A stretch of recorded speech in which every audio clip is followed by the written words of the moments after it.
the first thing you hear when you wake up are the sounds of combat. Maybe a door being ripped off its hinges, you know. Crunch, crunch, crunch, crunch, crunch. You're in trouble. I look at Stinky and be like, help me up, Stinky. And I climb as best I can on top of Stinky, and we push the door open. And You should be free to move your character about. yeah. So obviously Stinky is with me. Yep. You know, so I'm gonna move me first and then move Stinky. So I come into the forge and I see it lit and, you know, feel the heat of the forge. And I see what I'm assuming I see these iron golems, which weren't Yes. So as you emerge into the light of the forge, the first thing you see is that the two large double doors on the north are well, one of them is off the hinges completely, and one of them is kind of ajar. And through the doors, yes, you do see the two. Not a jar. The door's a door. Yeah. There's a Lou sitting in front of it. They're going. Yeah, you do see the two iron golems standing sentry. Mm-hmm. And you see Lou, and as you are watching, you see Vic, who, as you're looking, is holding a gray dwarf almost over her head, just up. And you see her, like, put him down gently. Not gently, but you see her put him down, and he takes several steps back, and the sounds of combat have ceased. So it seems like whatever just happened, we are currently at a time of quiet, if not peace. What do you do? We're in a time of just out of initiative. Okay. So I still have my secondary crossbow that I had I will probably need to infuse it again, but I have my old crossbow. True. I'm gonna keep it close at hand because I don't know what's happening. Jen. Yes. You have that new ability that lets you make things magic when you touch them. So you do, in fact, have the ability. I have two abilities that let me do things like that. No, you have one that lets you touch a non-magical weapon or armor that will make it a magic weapon or armor. And that's an ability. I have a spell that lets me imbue things with magic, but my ability would be. You're a new cleric. Yeah, this is a Forge Cleric domain thing. You can just touch a piece of armor or a weapon and make it a +1. Level. That does not stack with the spell, but it does mean that you can do both. No, but the spell doesn't last that long, right? Does it? So the spell that won't last until you do it again. Not only have I had a long rest, I've had a long rest. Yes. So yes. Because that one is magic weapon. And that lets you touch a non-magical weapon. So if you felt like it, you could use your Forge Cleric thing on your armor and then the spell on the weapon so that you could have +1s on both. What you can't do is do both of them on one to get a +2. Yes. Okay. Well, or I could do it so I guess, I'm going to do that. I'm going to have a weird feeling that I should caress my armor. Why'd you gotta make it sexy? I'm going to go ahead and increase Kritha's armor class by 1. It is now 18 instead of 17. Not a bad armor class at all. And let's go ahead and sort of move forward into where everyone else is at. That's what I'm trying to. Yeah, that's what I was trying to do, but I got distracted. Totally fine. I was distractable anyway. As you're walking up to the door. Yeah, as you're walking up, you hear Thomas's voice incanting a spell. Mm-hmm. And weird bard spells. As you begin to approach, Thomas turns and sees you and says, "Ah, look who's awake and just in time." And he's going to cast tongues on you. which allows you to both understand any language that is spoken to you and make yourself understood by any creature that has a language. Cool. That goes for everybody else as well. This will be the last person that he casts it on. So Echo, Vic, Calder, and Kreetha all get this spell, and now Thomas is out of level 3 spell slots. At least he has level 3 spells. Well, Kreetha, as you begin to sort of stagger your way in, you notice a few things right away. First off, this room is full of corpses of like these beetle-looking, like brown, rust-colored creatures, just all over the place like cockroaches. Second, there's a full-on squad of Gray Dwarves in the vicinity. The largest of which, who stands across the room, is not just a Gray Dwarf. He's a dwarf that also appears to be like fused to this like psionic power armor kind of getup, and one arm is replaced by like a hammer, and the other arm is a very large metal hand. And they seem to be, he seems to be currently engaged in conversation with the rest of the group. So let's go ahead really quick and speak with the rest of the group. What is everybody else doing now that Kreetha has rejoined the party? We are currently sort of at a standoff. Let's start with Echo, who is currently up. Yes, the standoff. So Echo up there, seeing that the sickening radiance drop, getting cast with the spell, now understanding that everyone can understand him easily, is going to say out loud, I think we got off on the wrong foot. I think we should talk about things, and I think that fucking hurt. So I'm gonna sit here, and anybody else who maybe wants a little bit of healing is welcome to come sit next to me. And Echo's gonna sit down next to the unconscious dwarf, and he will spend his first action doing his monk self-heal thing, and then he's going to try to do a ritual. So you begin to cast a spell, and all the gray faces in the room turn to look at you. You're doing a monk self-heal thing. You're doing a monk thing. Like that's right. He like centers his key, and I've got to say, he took 26 points of radiant damage because he failed his save when he went through. Yes. And I want to say that kind of appears in the scars around his eyes. Like they almost looked like they were like tattoo-wise, like healed, like a healed tattoo before all of this. They look open, and some of them are bleeding. Like they've just got freshly cut into his face again.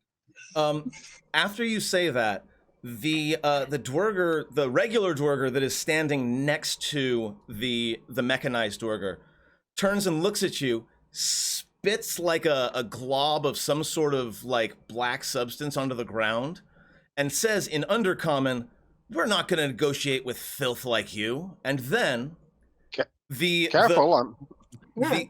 that racism. The moment he finishes that, though, the mechanized dwarf looks down at him, pulls his metal hand back, and straight up backhands the dwarf, or the other gray dwarf, a good solid 25 feet into the pillar there, where he falls prone. And the despot, which is what this is called, turns to Echo and says, "I apologize for the rudeness of my lieutenant. He is not used to being this near the surface. Perhaps we can speak before I destroy you." Careful. I'm 2 for 2 with negotiating with Durger and then kicking their ass. He looks at you, and he sort of leans forward, and he says, "Do you believe that slaughtering service animals is a victory of a warrior? I'm certain that you have no chance against me. When you are on the surface, when you slaughter livestock for meat, do you tell stories of your valor by the fire?" He turns and looks at Echo again and says, I was hoping to speak with someone who could engage with a bit of maturity. Does this arrogant mageling speak for all of you or just himself? Our hierarchy is not so simple. We're a team. We all speak. We all listen. And as Echo is saying that, he is taking the coins off of his hands, and he is starting this weird flipping, throwing them, flipping them, catching them again ritual. He is attempting to start casting Prayer of Healing. Gotcha. Which takes 10 minutes, so he will be doing this for a little bit. And the despot looks at you and he sort of nods in understanding, and he turns to Calder and says, "You are free to test that theory at your leisure. I would even be willing to tell my soldiers to stand by if you were willing to tell your friends to do the same. If you wish to test your power against me, I am open to the idea, but I was hoping we could negotiate." I'm perfectly happy to negotiate. I just have no interest in false bravado at this point. Yes, which is why I am telling you that you are out of your depth, mageling.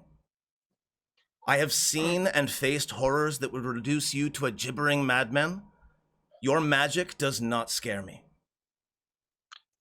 That statement might have a bit more sting if this were my first time in this place. Yes, you did put the fear of the gods into some of the underlings. I am not them, and your sorcerer's tricks will not work on me. It is best for you if you remember this as we speak. Of all of the people that you have brought with you, and he looks over at Thomas and Cretha and Victoire, you are the one that I fear the least.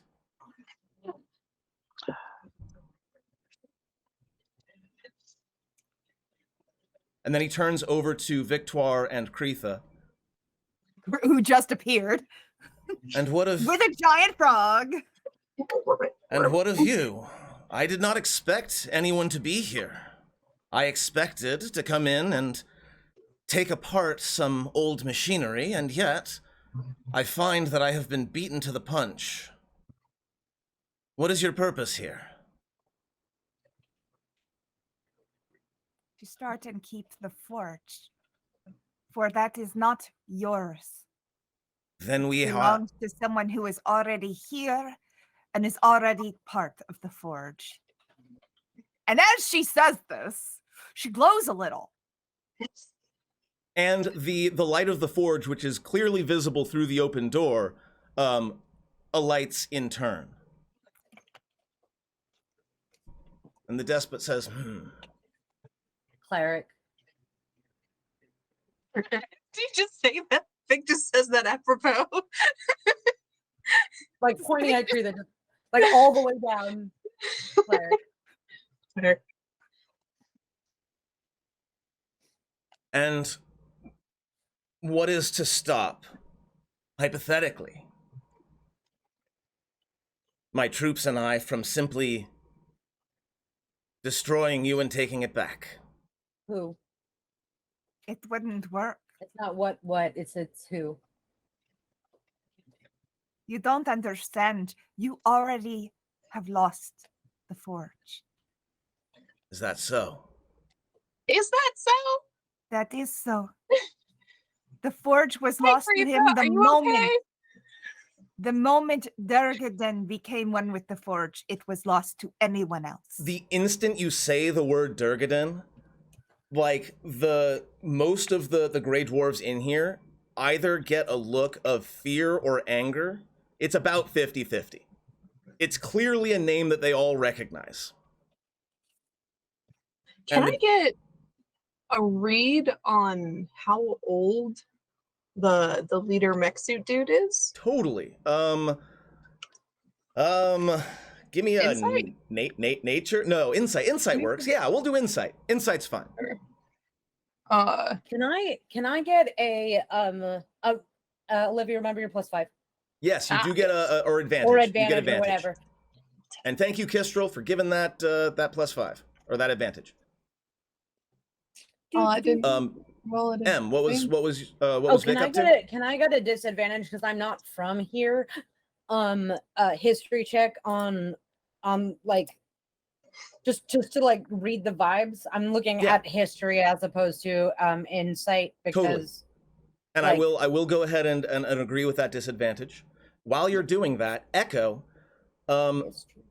Gray Dwarves I don't tend to live as long as their surface brethren. It turns out that life in the Underdark is harsh, brutal, and short.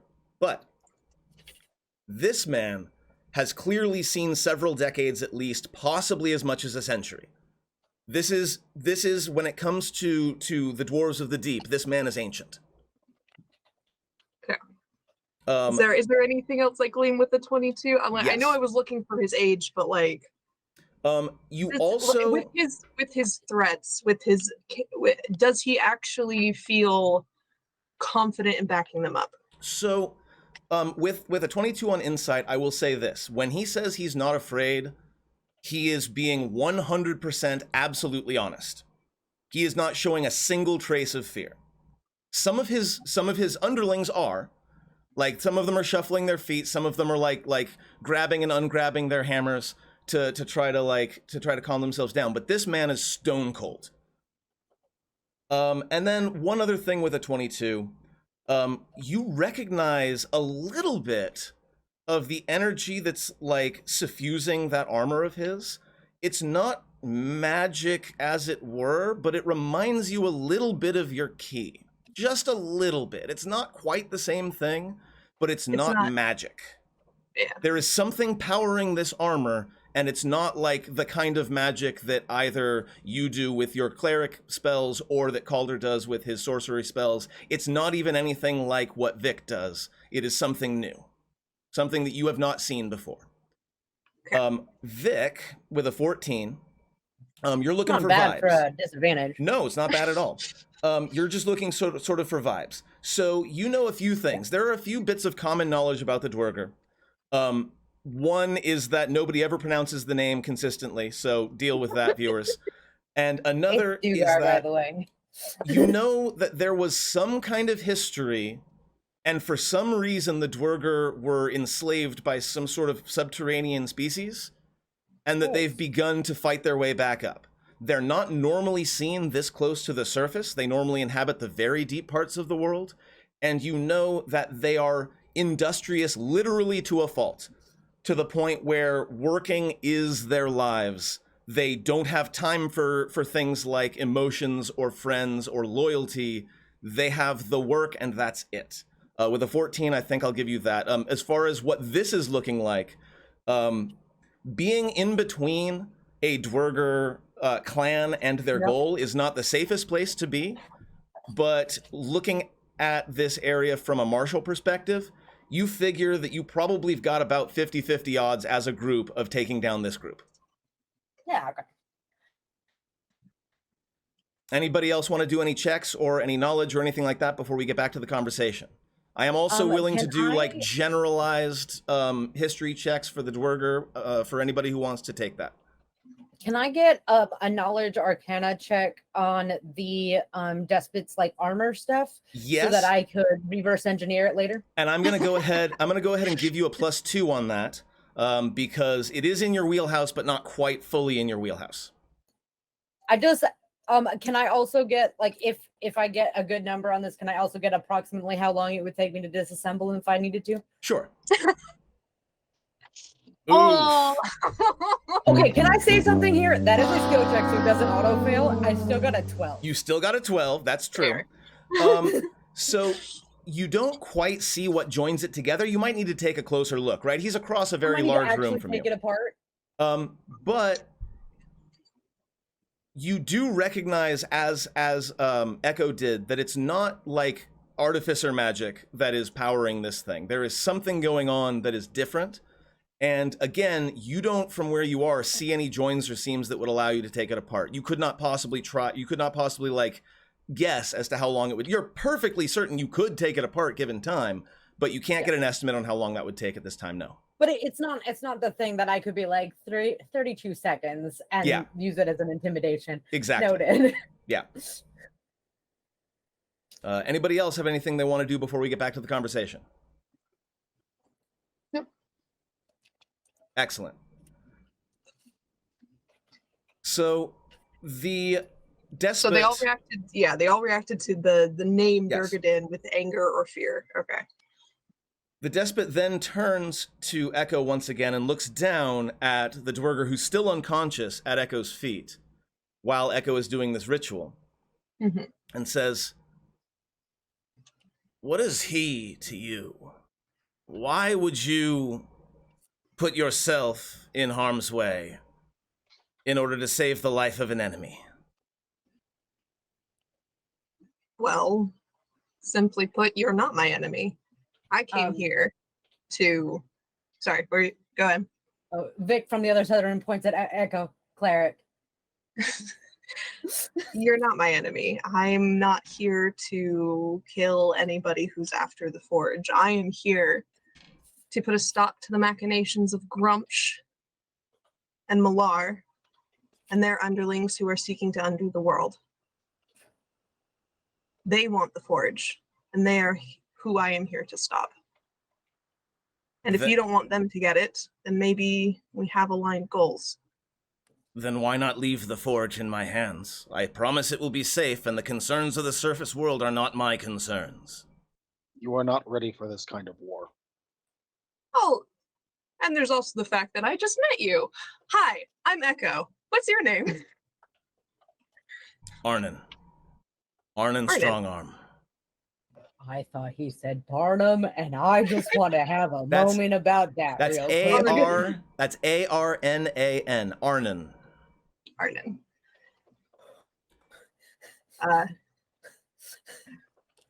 But yeah, I don't. I'm not a pacifist, but I don't like killing people, and I don't like making enemies I don't have to. So, if you are not against my direct goal, I don't want to see you as an enemy.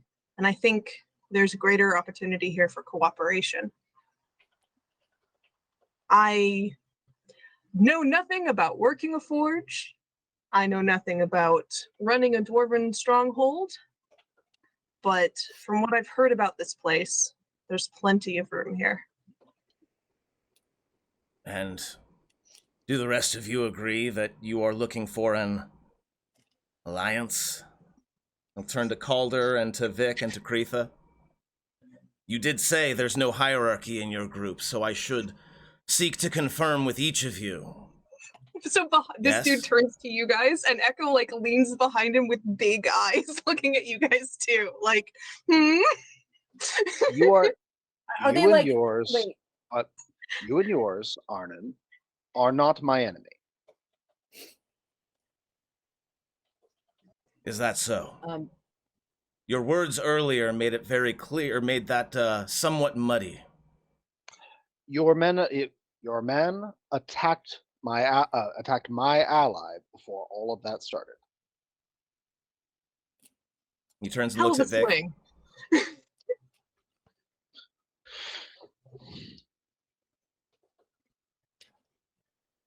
M, did you have something for Vic? oh, I just wanted to know if Echo's like eyes, are they like back me up, guys? Are they like please? I need to know what they are. It's just a general like blink, blink, blink. Come on, Blink, guys. blink, I blink, believe okay. in. I believe in the best of you. I mean, it's All right. Vic, so how well are you going to be able to read those body language bits anyway? I am noting that Calder is Yeah. tracking the movement of the people as they've been moving around. Yes, the Dwerger are beginning to back up so that they kind of have their backs to the wall, whereas the despot Arnon makes his way to the center of the room so that he can be easily seen by all. Vic will de-large, and then we'll just start like pulling out tool belts and stuff and be like, I'm gonna go dick around in the forge. That was totally an answer. Piecing out. Oh yeah, like I'm just gonna go fuck around in the forge. Like you guys are having your discussion. I'm just here to touch the forge a lot, like in a sexual way. So like I feel like I can't be part of this conversation since it's I will not king shame. I'm not going to king shame here. Okay, we will talk with Vic and the Forge later. If you want to go ahead and move your mini down there, We will I have don't that have the conversation. map, so if you want to do that, that's Gotcha. I'm also going to share the map. But yes, I will go ahead and move you down toward the forge, and I will move Lou down with you. Vic will like scoot over and we'll just like one of those like, let's see what I can make for a little bit. Like Creetha's just like, Totally.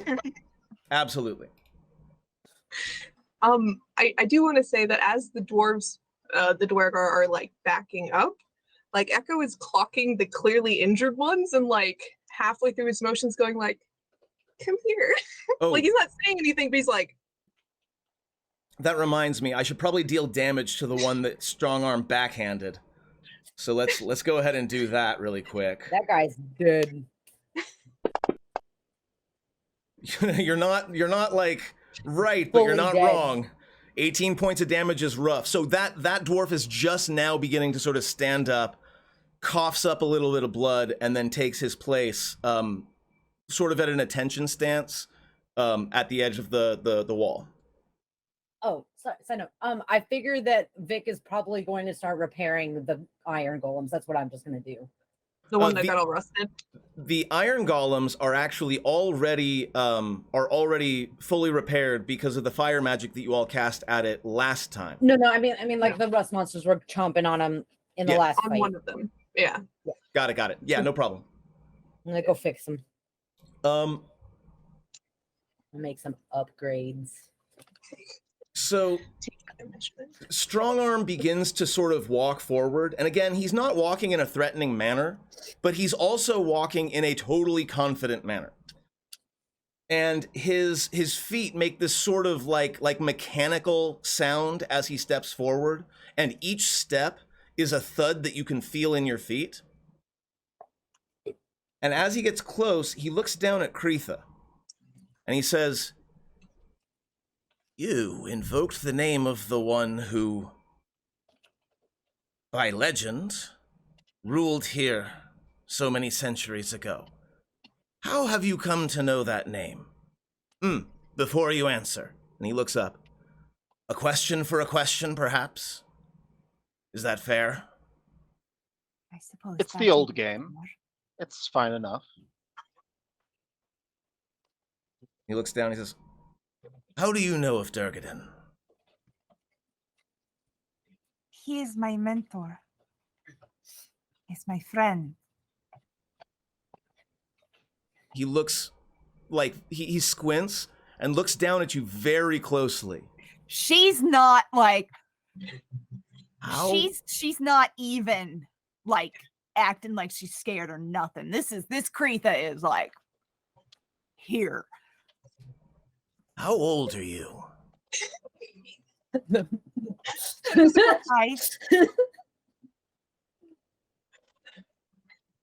Your words ring of truth, but that is impossible. Durgeddin has been dead these centuries.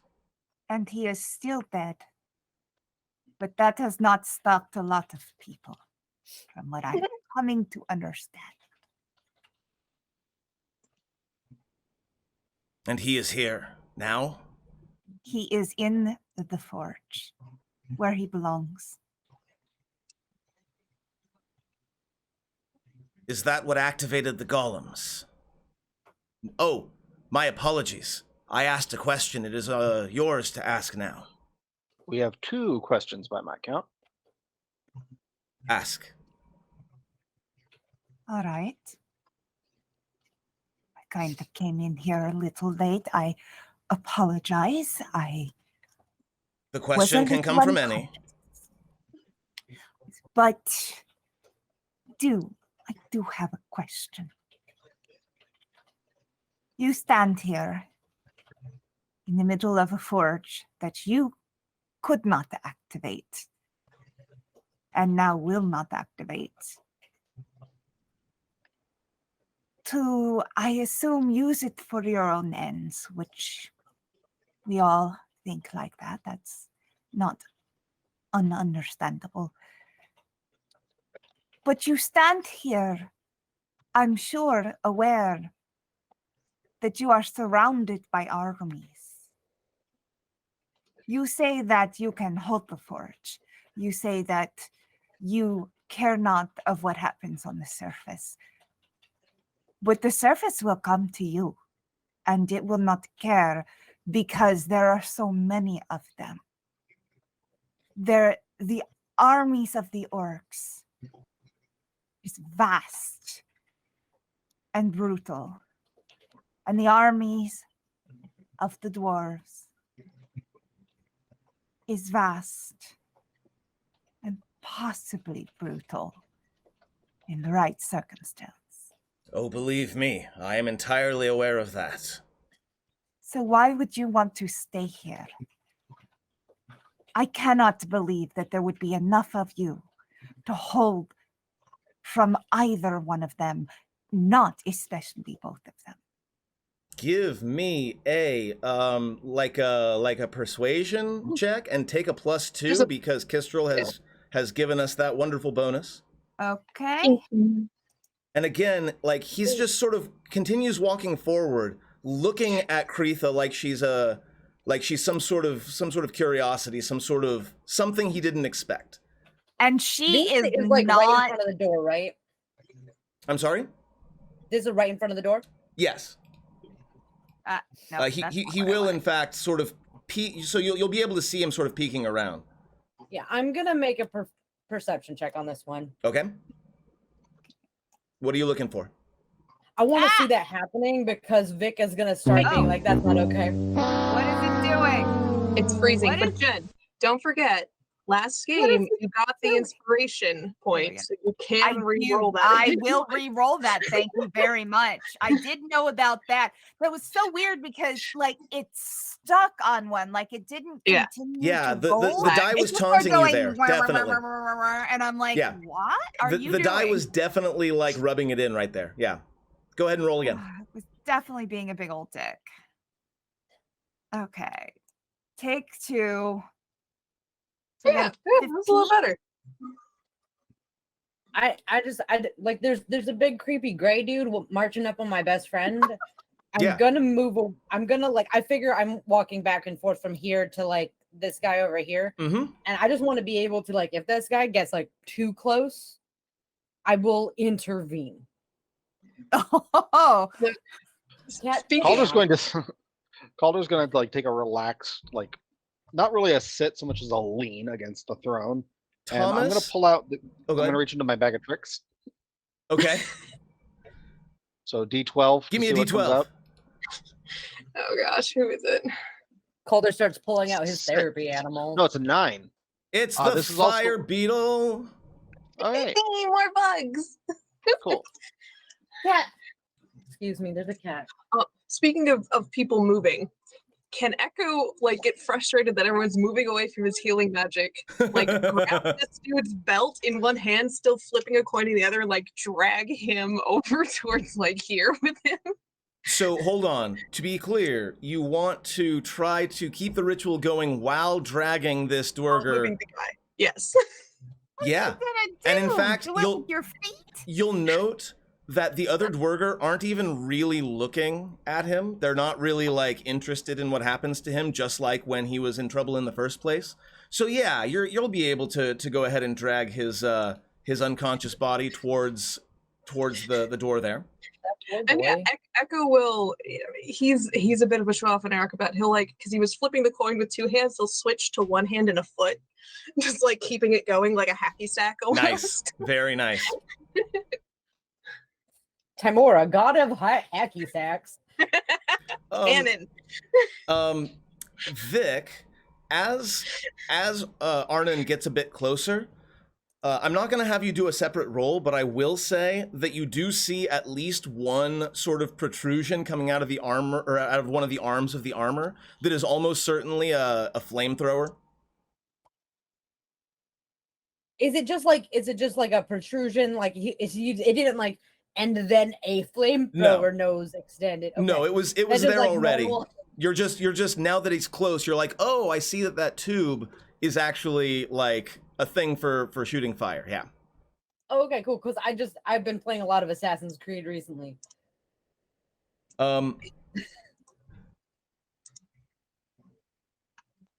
So what was your question? Either very young one or very old one.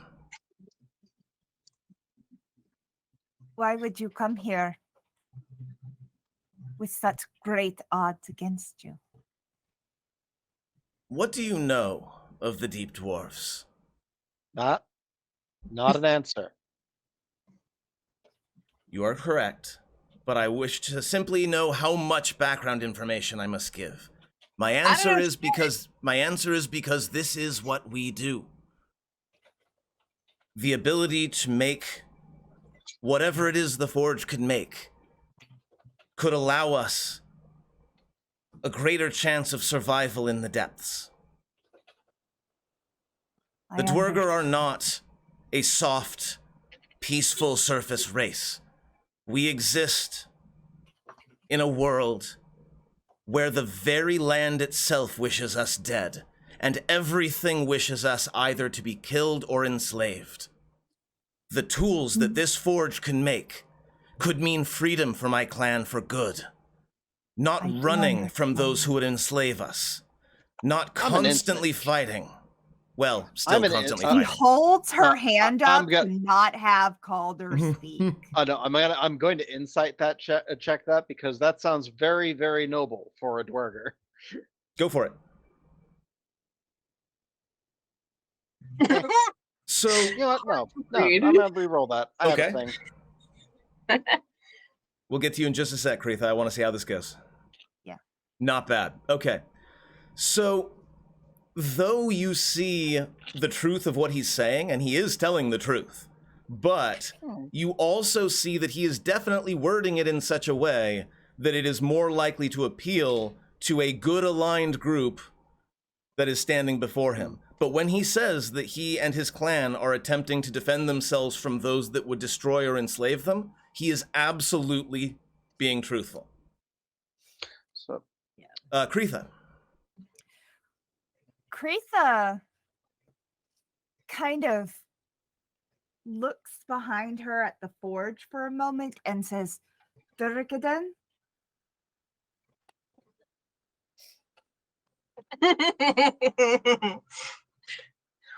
The glow begins to rise a little bit again, and in Dwarven, his voice echoes over the room.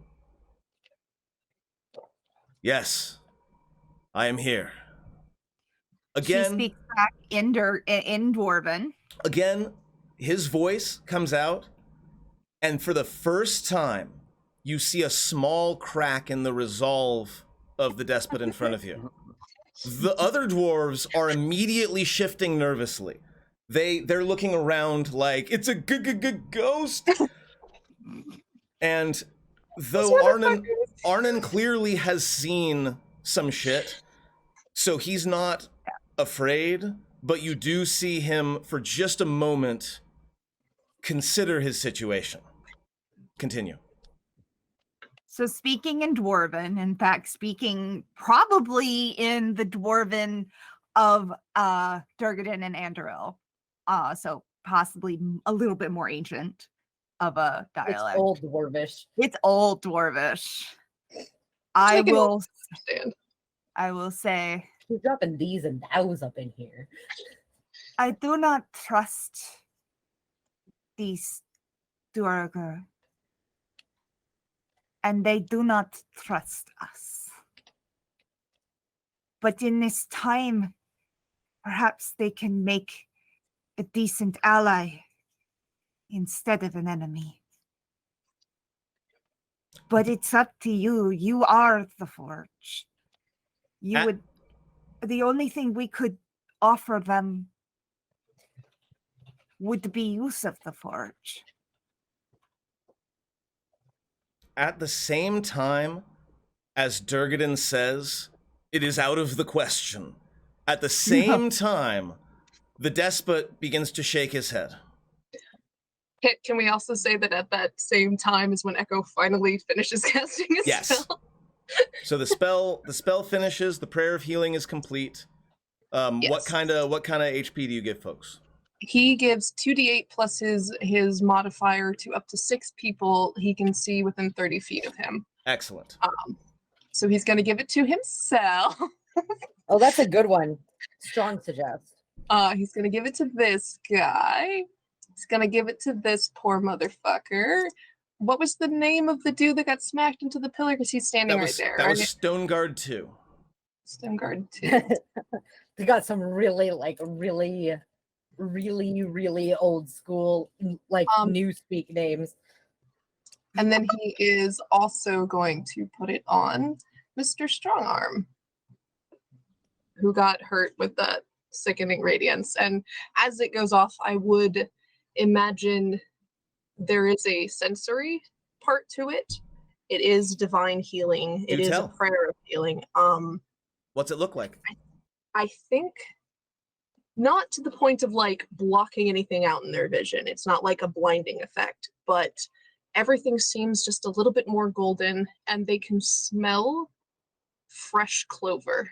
Like you're walking through a field after the dew is on it. Like that kind of cool. An smell. Experience that the Dwarger are unlikely to have ever experienced. They're like, what the hell is this even? But also, though you did not describe the glow as blinding, as the glow begins to make itself manifest, many of the Dwarger do shield their eyes and turn away, as though they are in pain.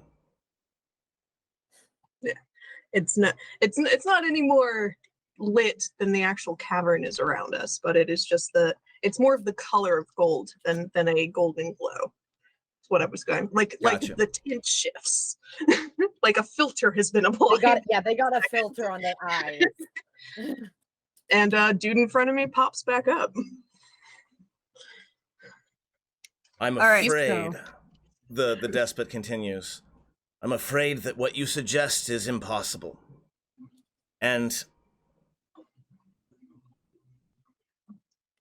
it is because we cannot be trusted, and because we cannot trust, we certainly couldn't trust a shield dwarf. He looks up at the room. They are the reason why we were abandoned to our fate in the Underdark in the first place. You could not ask us. You could not ask us. I will to ask work with you. them. Echo stands up. I will ask you. Did these specific ones banish you specifically to the Underdark? Do you even know the ruler of the force of the dwarves outside of this mountain? Do you know his name? Why would I? Exactly. He's a stranger to you and you are to him. Just because people like you and people like him had a history doesn't mean you are beholden to it.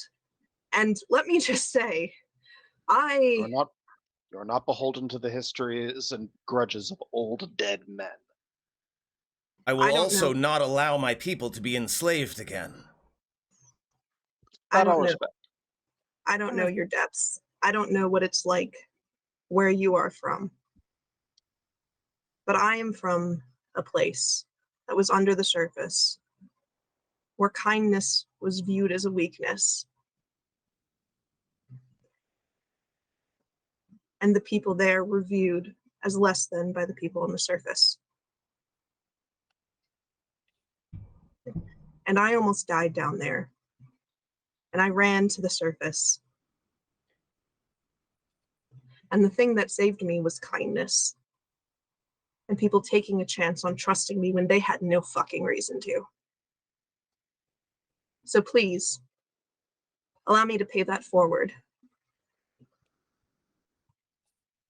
If you want to send a representative to speak to the leader of the Shield Dwarves, who are here in Durgeddin's name to reclaim this mountain, I will vouch for them and I will guard them as they speak to him. He will murder them. He will not. You don't know that. We know that, Vic. He will not, because I will not let him. And I know that trusting a random shield dwarf is very fucking hard. The first time I met this king of these shield dwarfs, he tried to kill me. And then the second time I met him, he almost fucking killed me. And now he is one of my best most trusted companions.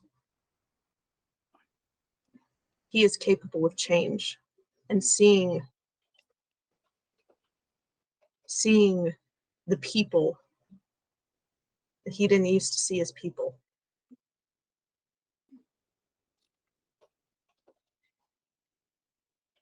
Your judgment, I believe I can trust. Because you clearly do not understand what you are suggesting. We have been swayed by the honeyed words of others before, and it landed us in shackles. Maybe, will be perhaps your dwarven king, perhaps he may be interested in something more mutually beneficial rather than simply working us to death to serve his ends. There But will I be cannot no slaves trust here. that. There will never be slaves here. You think that we don't know what slaves are? That none of us have ever been in or near or around or have been slaves? Then you should know it's not a fate that I can risk for my people.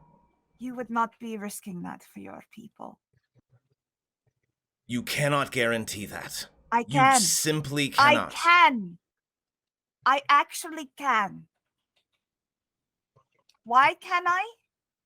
Because like Echo here, I have spent time among these people, and I know what they are like. I have spent time inside the minds of dwarves like them. I have the memories of a dwarf like them. So I can. And these times are different, and they are more perilous than what they were before. That sounds It's like not about another. this. That sounds like another persuasion check, and you can go ahead and take advantage on this one because Kistral, once again, spending points like a champ. Where's my persuasion? I would Can I offer a help?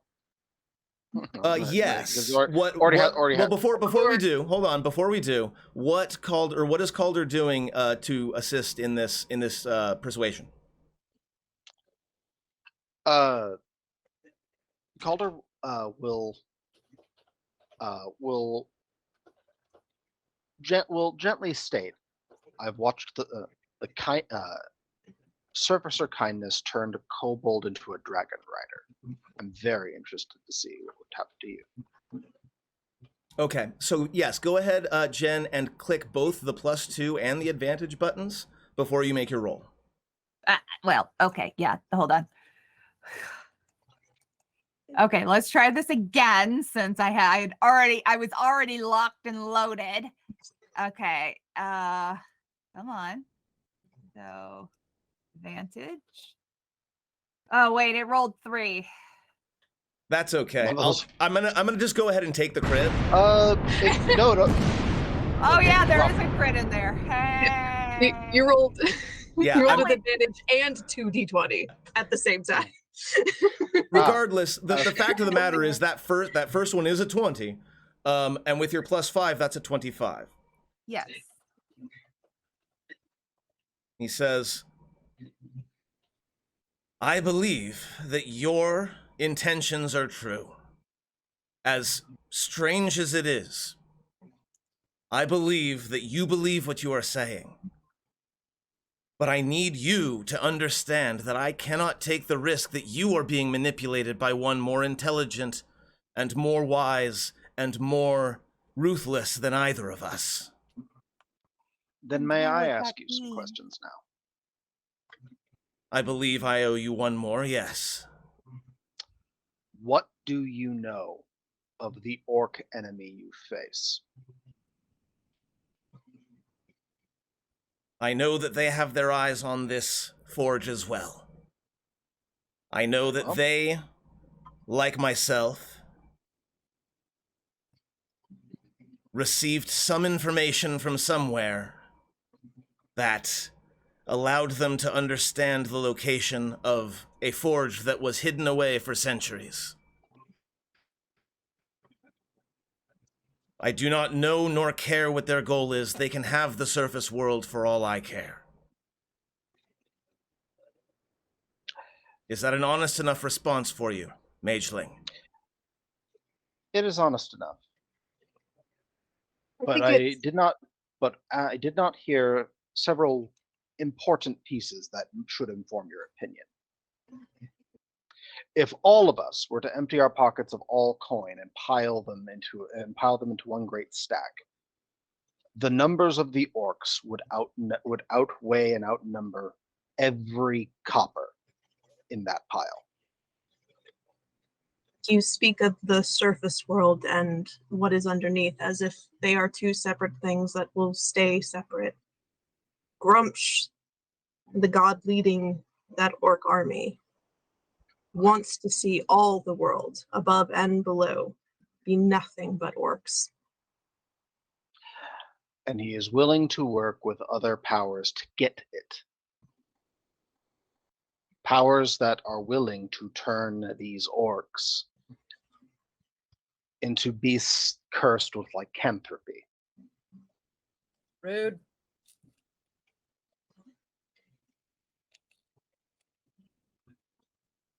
He'll turn to Echo.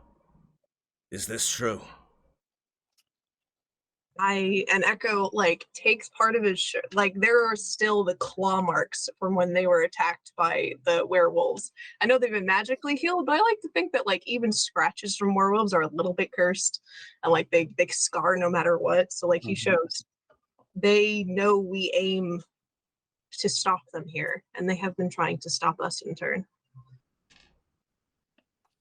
I was called to this by my friend, the Dwarven King, but also by a goddess who wishes to stand against Grumsh and against his idea of what the world should be.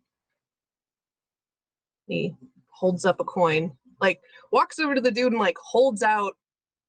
He takes off his amulet of devotion and holds it up for this dude to look at if he wants to. He is, as you get close to him, noticeably warm. The area around him is several degrees warmer than the room was before, almost like his armor has its own forge within. And he looks down at it. He looks at you in the eye. You have given me something to think about. It is clear, and he turns and looks at you, Kretha, and at the iron golem still standing at attention behind the door. Oh, I'm working on it. And that you're, yeah. That my fate is not to take the forge this day. You could always join us. Then you could ask. Be easier.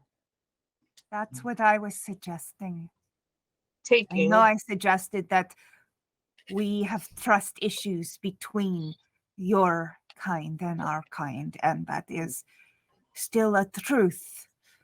But I have learned over time, over my meeting new people and going new areas, that what starts out as trust that is not sometimes turns into trust that is.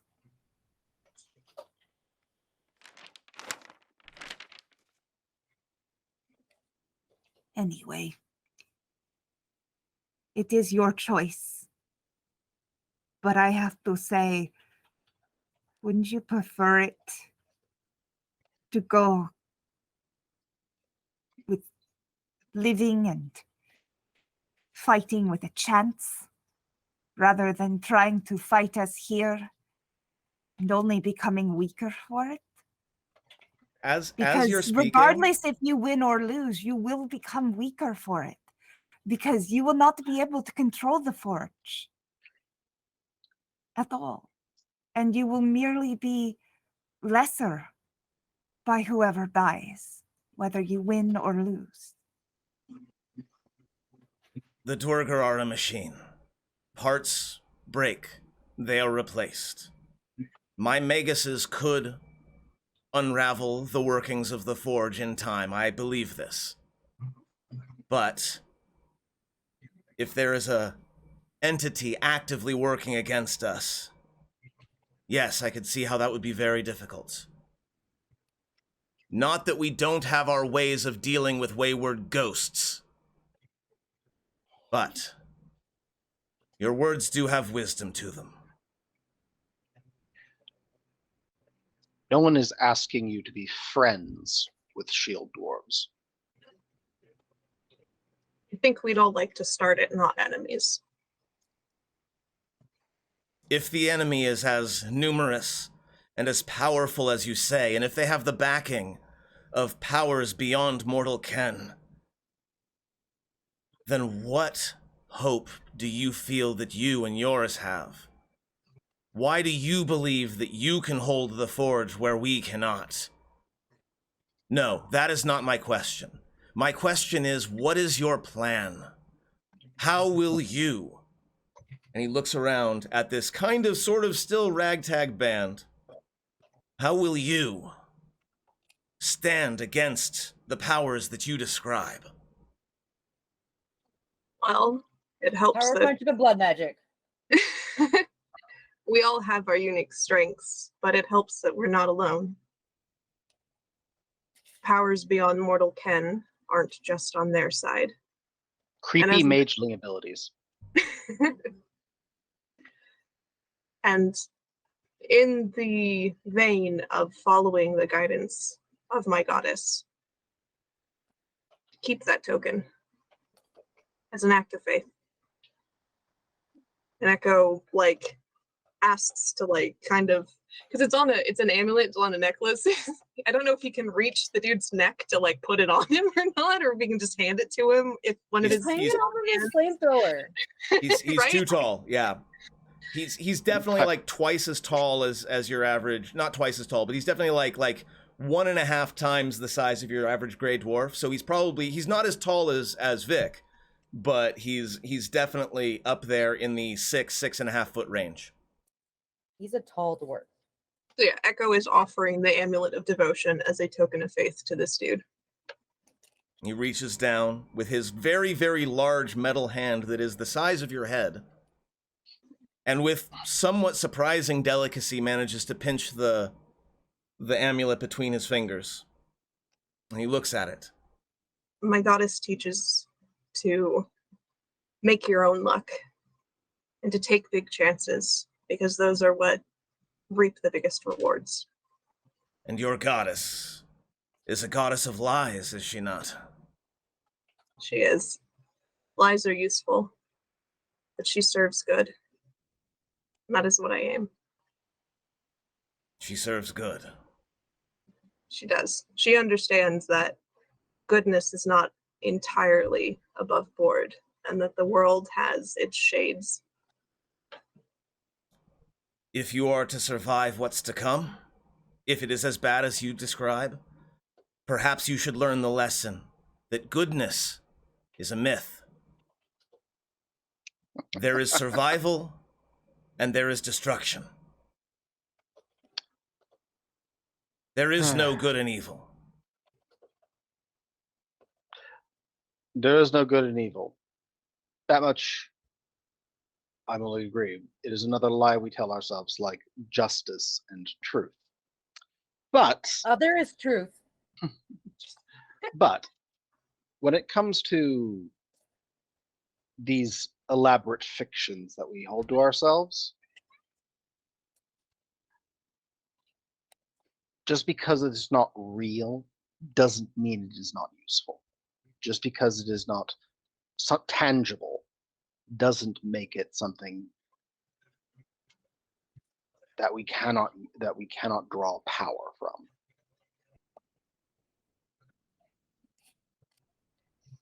He looks around at his, assembled Dwerger who are still standing silently, sort of enraptured with the conversation. He says, then perhaps our solution is to return to the depths.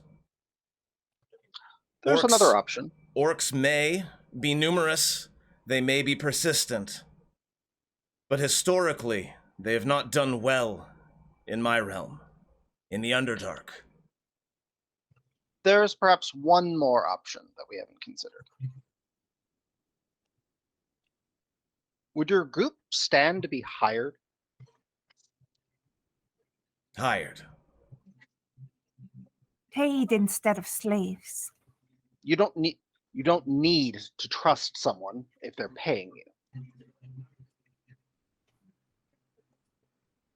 Would it be a more comfortable situation for you rather than an alliance in employment? You wouldn't necessarily have to even speak to them. Just kill orcs, and when the battle is done, if we are still alive, bring forth the heads of the orcs you kill, and I'm certain that will be an excellent proof of your intentions.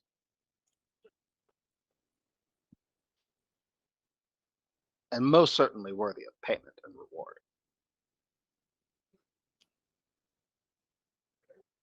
As you're talking, by the way, Thomas is gonna sort of rummage around in his bag, and he pulls out like a lap harp, and he begins to kind of start strumming a couple of chords. And the moment he starts doing that, Arnon turns and shoots him a look of absolute fury, and he says, "You will be silent. I will not listen to your manipulations. If we are to have this arrangement, it will be because we decide, and not because you have manipulated us." And Thomas kind of bows his head, puts the harp away. Everybody's a critic. Right? Jeez. That was out of character. That was out of character.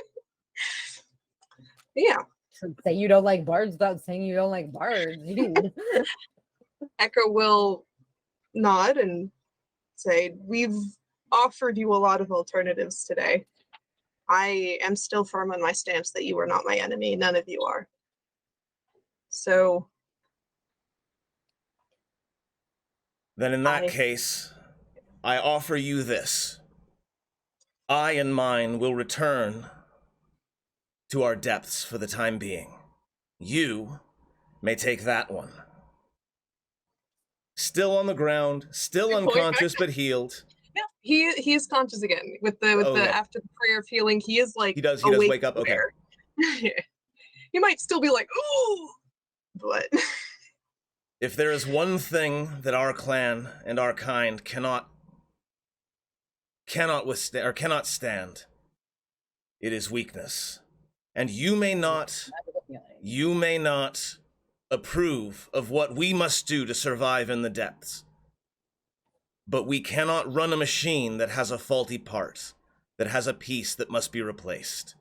That one just proved that he is not worthy of being part of the machine.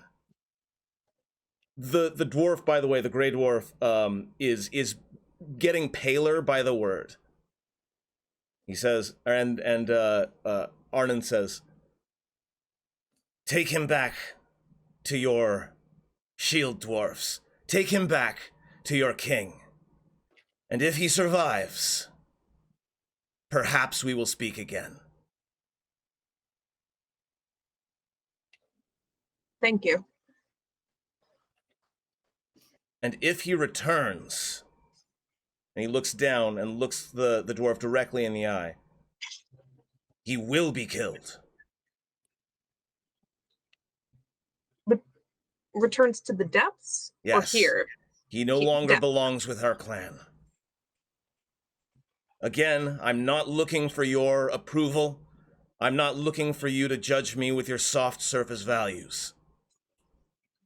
I know nothing about this machine and the place where you live, so I would hesitate to offer judgment.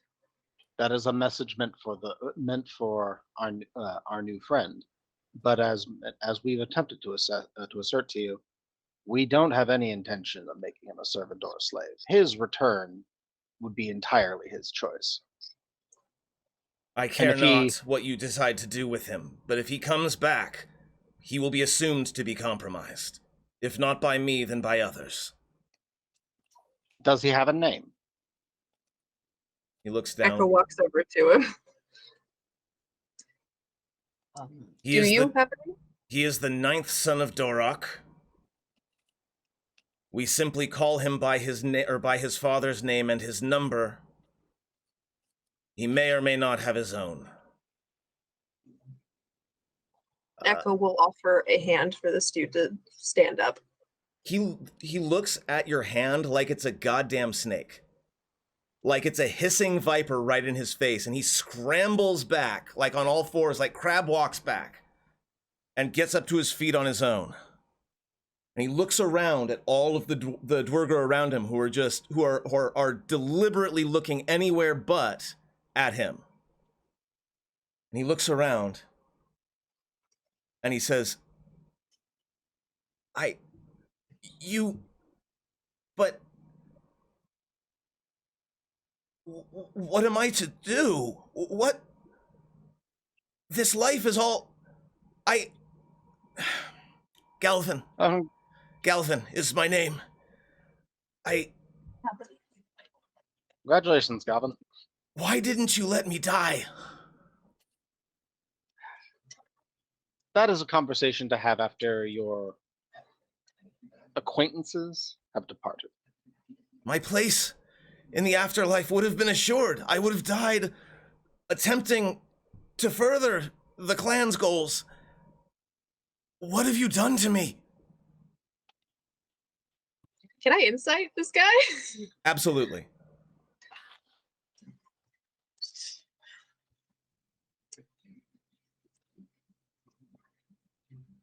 Nice. Like is he on the verge of like a panic attack right now? His life is crumbling in front of him. Like, is all that true, or is he acting up it a little bit? No, it's definitely true. Okay. Yeah. This guy just saw his whole life completely change. Dying in the service of the clan would have been an acceptable end. But this, he doesn't know what to do. Like, he is caught between, with a 25, you see, I'm going to go ahead and do a quick content warning here, because nothing's actually going to happen, but there will be a little bit of at least ideation. Yeah, dude with a looking for a Viking death of some sort, right? With a 25 insight, you're able to catch his hand as the knife is pulled out, and you manage to catch his hand before the knife pierces his own throat. Yeah, no, I would definitely catch the hand, and I said, I have sworn to, what is his name, Arnon, that you would come to no harm until you Galvin. have. No, I Galvin. swore to the big dude. Okay. Echo is saying, I swore to Arnon that you would come to no harm until you have had a chance to speak to the king of the Shield Dwarves here, and I mean to heed that. Just really quick, Anonymous, thank you so much. 2,000 bits is ridiculously generous of you. Normally I wouldn't stop in the middle of a scene to say that, but 2,000 bits is a lot of bits. Thank you very, very much. I appreciate you. I still apparently have an alert box that doesn't work, but here we are. And Echo is going to lean in and say quieter, because he's right fucking there if he stopped this dude at his own throat, and say, I did not understand what I was stopping you from before, and I wish to apologize for that later when I do understand more. For now, give me a chance to explain what's going on. As you're talking, Arnon makes a signal with his metal arm, and the Dwerger in the room, one by one, begin to vanish. Oh, like turn invisible? And Yes. Then...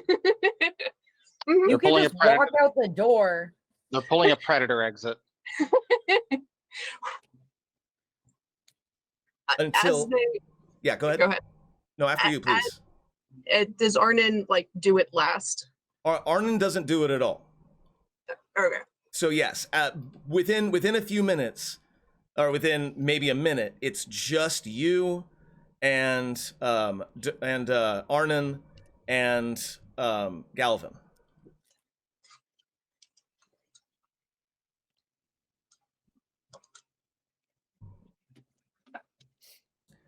As I said, you do what you will with him. But if he meets this king of yours, and if he survives the meeting, then I would ask that you leave a symbol, a sigil, leave a sign in this room. I or mine will find it, and we will speak again. Hold up, real quick question before you leave. This is now part of the held rooms. We don't want you in here without you being a friendly, so we're gonna put it someplace else that isn't like the room next to the place that we are gonna be working in. On the Let's big pick a different front room. doors, big front doors, Yeah, maybe. big front doors. That works. This is reasonable, yes. The symbol will match the token I have given you.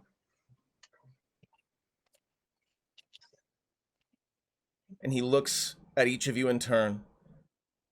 And then he turns to Calder and says, the offer to test yourself against me remains open. Perhaps a little humility would be good for you. You're not the first, third, or fifth person to tell me But I would be the last. that. I have way too many siblings for that to be intimidating to me. I have 27 siblings that are alive currently, that I know of. I have Anton Cheval. This name means nothing to me. Oh God, you're so lucky. And with that, my friends, I think we're going to go ahead and take our break because I feel like there's a little bit of decompressing that needs to happen. Psychanthrope says the Dwerger Society is deeply toxic at every level, and my God, is it. And it is very much a society born out of generational trauma, unlike anything. Great. Maybe not unlike anything. Real life has some pretty amazing generation, or some pretty horrible Unlike generational anything trauma that as Rob well. experienced in his perfect lifetime. I absolutely want to do like our theoretical like side scene where like what happens if these two go head to head. I really Why don't you just actually fight him? We can because I don't want to. we can do it. We can record that. Yeah, we can record that off and maybe put that behind a Patreon paywall or something like that. We'll see. But for In now, AU brawl. it is currently 7:50. We'll say 7:54. We're gonna take a 10-minute break. So we'll be back at 8:04 p.m. Pacific, and then we will continue on with whatever it is the player characters have in mind next. I, honest to God, have nothing planned after this, so I have no idea what it is that they're going to do. I'm excited to find out. Thank you for being here so We're gonna far. have a rage. We will see you in just a few minutes.